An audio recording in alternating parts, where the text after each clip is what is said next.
karena jasa presiden kita. Tapi setelah kita lama merdeka, apa yang terjadi dengan masjid-masjid kita?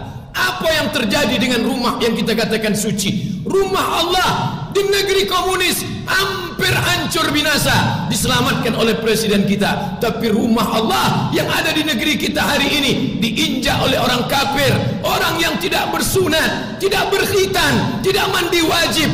Enak saja melangkahkan kakinya di dalam rumah Allah. Orang menyalaminya, mengucapkan selamat datang, berani menyampaikan kata sambutan di rumah Allah. Bangsa ini memproklamirkan kepada seluruh penduduk dunia bahwa dia bebas dari penjajahan. Kenapa yang dipilih hari Jumat? Kenapa bukan hari Selasa? Kenapa bukan hari Rabu? Ada apa dengan hari Jumat? Karena memang orang-orang yang mengumumkan kebebasan kita dari penjajahan Belanda, orang-orang kafir laknatullah alaihim ajma'in, itu adalah orang-orang yang religius, orang-orang yang agamis. Mereka bukan hanya sekedar para pejuang rasionalis, tapi mereka orang-orang yang beragama. Mereka tahu bahwa induk dari segala hari adalah hari Jumat, karena mereka percaya siang malam mereka bersaksi asyhadu an la ilaha illallah wa asyhadu anna Muhammadan Rasulullah. Muhammad sallallahu alaihi wasallam sudah mensabdakan bahwa hari itu ada satu hari dipilih oleh Allah, Sayyidul Ayyam, itulah dia hari Jumat. Mereka ingin bahwa kemerdekaan itu ditolong oleh para malaikat yang mengaminkan doa satu titik di hari Jumat. Hari Jumat diumpamakan seperti cermin, lalu di tengah cermin itu ada satu titik, ada satu doa yang mustajab. Maka selesai bendera itu dikibarkan, proklamasi dibacakan, Presiden Insinyur Soekarno mengangkat kedua tangannya, berdoa kepada Allah Subhanahu wa taala, diaminkan oleh mereka yang hadir saat itu. Foto gambar menjadi bukti sejarah, menjadi saksi bisu sampai hari ini bahwa mereka memang berdoa kepada Allah Subhanahu wa taala. Lidah mereka yang berdoa hari itu lidah-lidah yang dikabulkan oleh Allah Subhanahu wa taala. Karena Nabi SAW bersabda, di antara doa yang dikabulkan Allah adalah as-saim hatta yuftir, orang yang berpuasa sebelum ia berbuka. Presiden Soekarno, Wakil Presiden Muhammad Hatta, mereka yang hadir pada pagi Jumat itu semuanya dalam keadaan berpuasa, karena kita memproklamirkan kemerdekaan kita tepat pada tanggal 9 Ramadan 1364 Hijriah.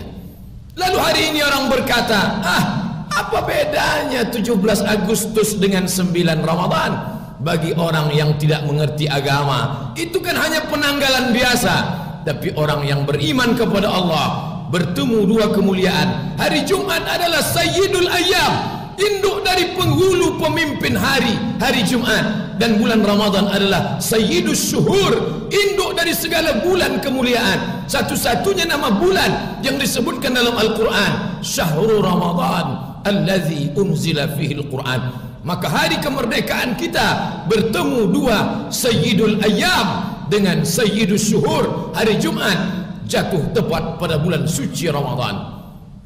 Hari ini anak-anak kita tidak lagi mengerti kapan kita merdeka. Mereka tidak lagi punya polesan agama. Tanpa sadar kita sudah mensekulerkan mereka. Kita sudah membuat mereka tidak mengenal agama. Mereka menganggap agama hanya untuk menikah di masjid, mati solat di jenazah di masjid. Ketika dia dicabut nyawanya, lalu dibawa jenazahnya ke masjid, disolatkan dalam masjid. Dia hanya 2 kali saja berislam. Saat lahir diakikahkan, saat menikah, setelah itu dia pun mati.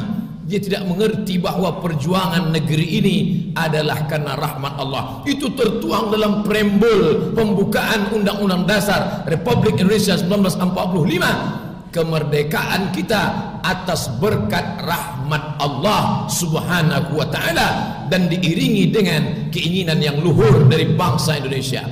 Kita masuk surga bukan karena amal kita yang banyak, dan kita juga merdeka bukan karena persenjataan yang hebat, tapi kita merdeka disadari oleh mereka. Teriakan Bung Karno, teriakan Bung Tomo di Surabaya, teriakan presiden, teriakan panglima angkatan bersenjata, panglima besar Sudirman yang bergerilya di tengah hutan belantara dalam keadaan sakit, dalam keadaan terkena malaria, namun solat berjamaahnya tetap tidak pernah tinggal, zikirnya tetap berkumandang dalam keadaan diangkat di dalam tandu. Maka doa mereka inilah yang membuat kita bebas dari penjajahan orang-orang yang tidak diridhoi Allah Subhanahu wa ta'ala.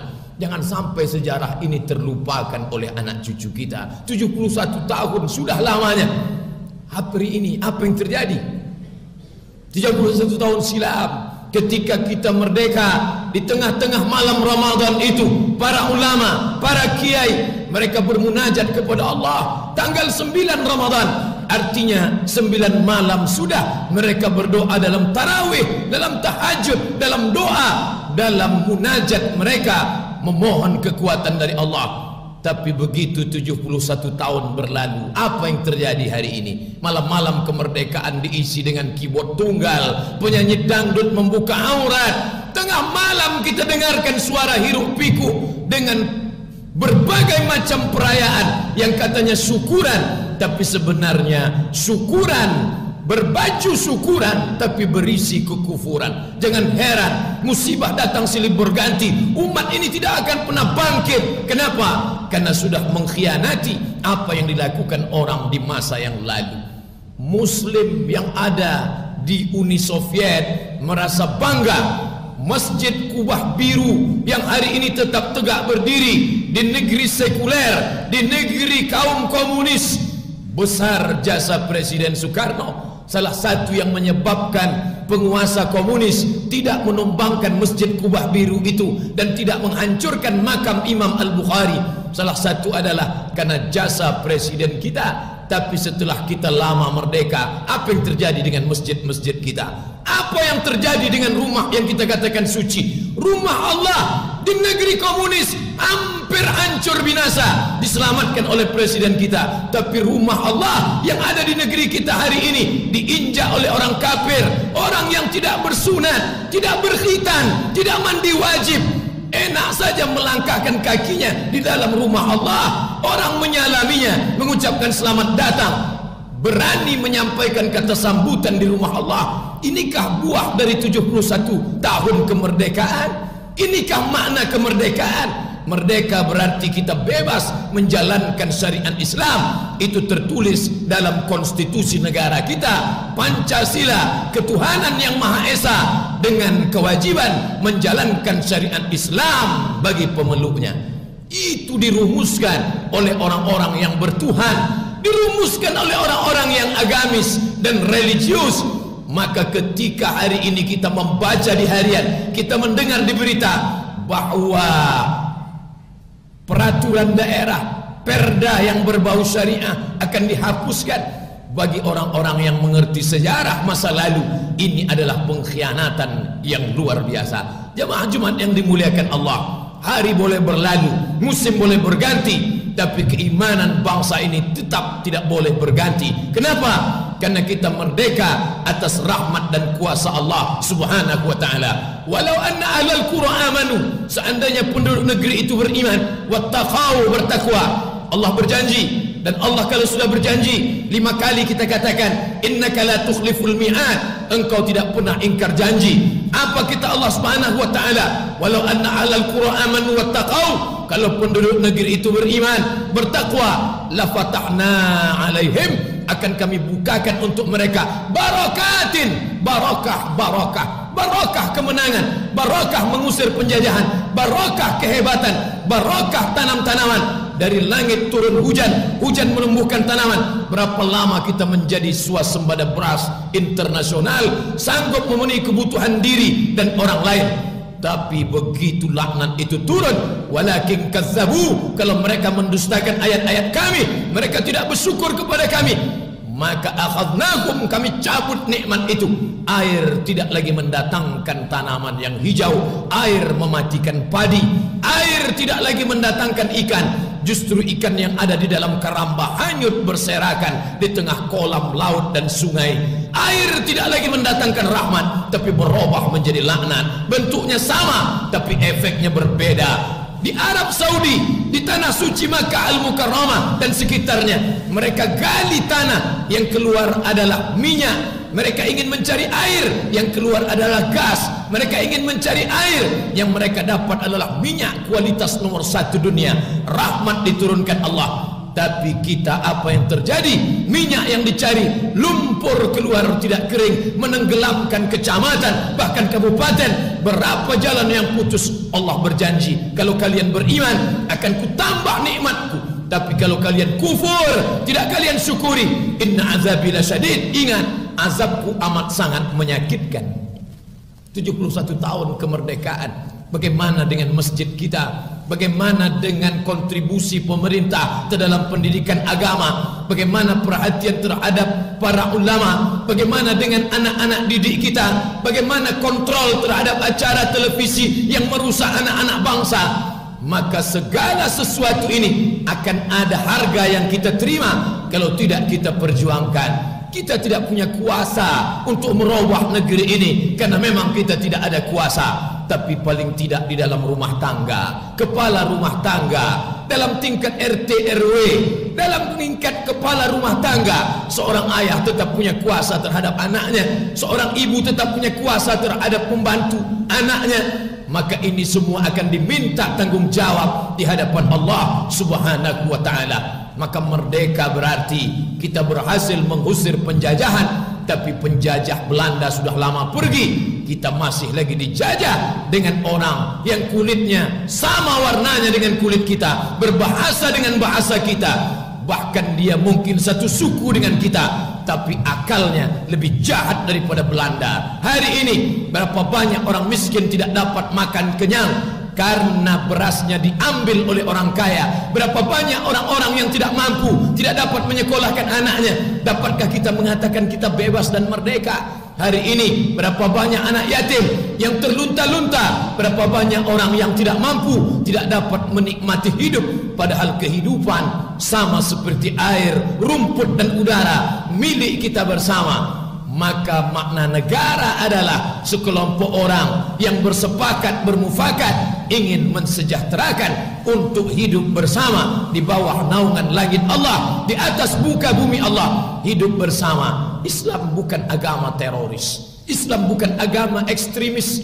Secara resmi Presiden Soekarno mengutus Sultan Syahrir ke negeri 1000 Menara, Mesir, didampingi oleh Mr. Nasir Pamuncak, menjumpai seorang ulama yang berakhir dengan mati syahid bernama Imam Syahid Hasan Al-Banna. Dalam rangka apa? Mengucapkan terima kasih kepada Hasan Al-Banna atas motivasi, kontribusi, dorongan, karena merekalah yang mendorong kita untuk mengatakan kami merdeka atas penjajahan Belanda. Hari ini apa yang terjadi? Hasan Al-Banna dicap sebagai teroris. Hasan Al-Banna, pendiri Ikhwanul Muslimin, dikatakan sebagai ekstremis. Anak-anak kita yang tidak mengerti sejarah, ternyata Hasan Al-Banna teroris, ternyata Ikhwanul Muslimin masuk dalam daftar ekstremis. Bacakan sejarah itu ke anak-anak kita, bacakan sejarah itu ke cucu kita. Presiden kita mengutus Sultan Syahrir, mengucapkan terima kasih langsung ke kantor Hasan Al-Banna di Kairo. Gambar masih tertulis dengan tinta emas di Museum Kebangsaan kita bahwa kita pernah berterima kasih kepada lembaga yang hari ini dikatakan sebagai lembaga teroris dunia, hanya karena mereka ingin menegakkan la ilaha illallah Muhammadan Rasulullah. Sejarah, siapa yang menulis sejarah? Maka perampok akan dikatakan sebagai pahlawan, dan pahlawan akan dikatakan sebagai penjahat, tergantung siapa yang menulis sejarahnya. Sampaikan sejarah kebenaran ini. Al-Imam Muhammad Hussein Al-Husaini, seorang ulama, mufti Palestina. Dia adalah orang pertama yang mengucapkan selamat kepada Presiden Soekarno. Saya sebagai seorang mufti, ulama besar Palestina, mengucapkan selamat atas kemerdekaan bangsa Indonesia.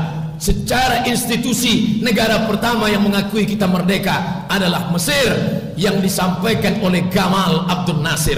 Tapi secara personal dan bukan konstitusi negara, dia adalah mufti Palestina, negara yang hari ini dijajah oleh Israel laknatullah alaihim ajma'in.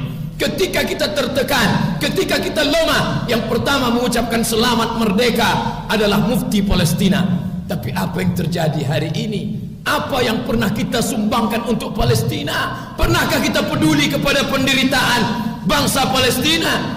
Maka khatib saya pribadi tidak pernah meninggalkan doa untuk saudara di Palestina pada khutbah yang kedua.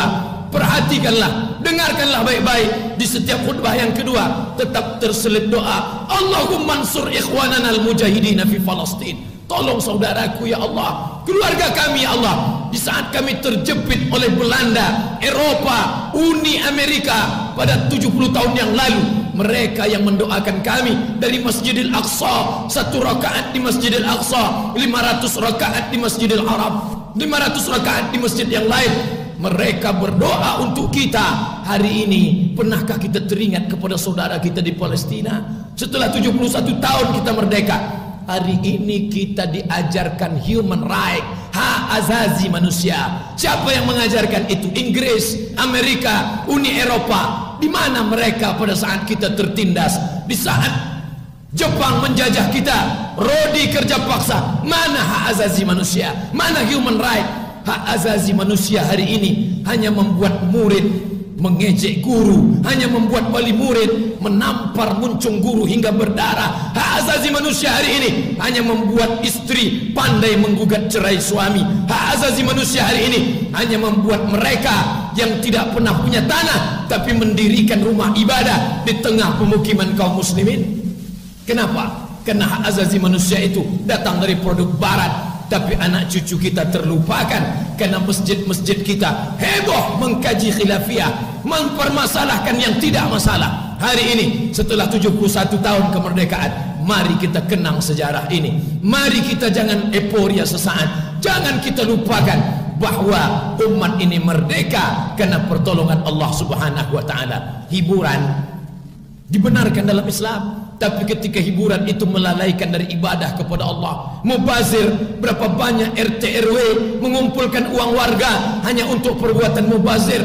Ingat, Allah berfirman, innal mubazzirin, sesungguhnya orang mubazir kanu ikhwanas syayatin. Mari kita pandang ulang, kita review ulang, kita lihat mundur ke belakang, apakah perbuatan kita ini diridhai Allah atau tidak. Andai tokoh masyarakat diam tidak berbunyi karena mereka lelah, karena mereka capek, maka salah satu forum menyampaikan firman Allah adalah khutbah Jumat. Andai diam, semuanya tidak lagi berbunyi. As-sakitu anil haq syaitanun akhras. Orang yang diam melihat kebatilan, maka dia adalah setan yang bisu.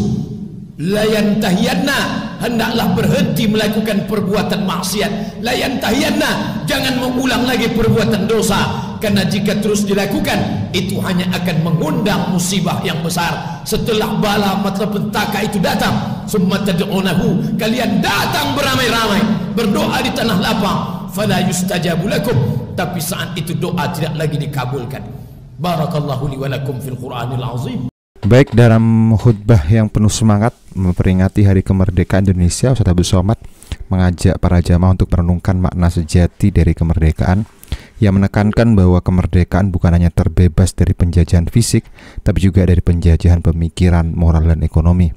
Ustaz Somad membuka khutbah dengan menyampaikan sejarah singkat perjuangan para pahlawan yang mengorbankan jiwa dan raga demi tegaknya merah putih di bumi pertiwi ini. Beliau menegaskan bahwa kemerdekaan adalah anugerah Allah yang harus disyukuri dengan menjaga nilai-nilai agama dalam persatuan bangsa.